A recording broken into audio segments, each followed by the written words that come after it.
ব্লগটা কিন্তু সেই 12ই আগস্টের রাত্রিবেলা রেডি করছিলাম সুশান্তর জন্য বার্থডে সারপ্রাইজ। দেখো টাকা নিয়ে হাতে করে বেরিয়েছি 11 তারিখ বিকেলে, কারণ এই কিউট কেকগুলো আমার অর্ডার দেওয়া ছিল পূজাদির কাছে। এসে কষ্ট হয়ে গেছে, ওকে একটু জ্বালিয়ে রাতে আবার 8টার দিকে আনতে গেছিলাম মিও থেকে কেক।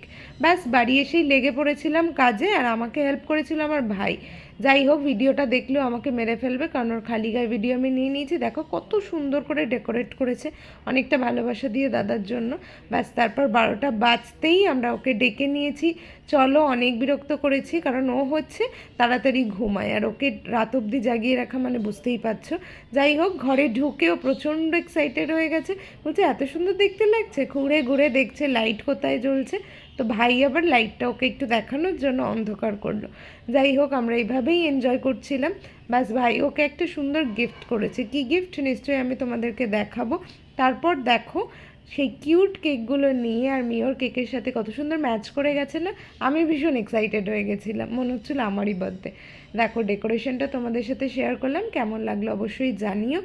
এবার আমরা কেক কাটিং করব। ব্যাস ও খুব এক্সাইটেড ছিল, বলছিল হ্যাপি বার্থডে বল। দেন তারপর আমরা সুন্দর করে বার্থডে উইশ করলাম ওকে। ও খুব সুন্দরভাবে সবাইকে কেক খাওয়ালো। এইভাবেই আমাদের ইভিনিংটা কাটলো।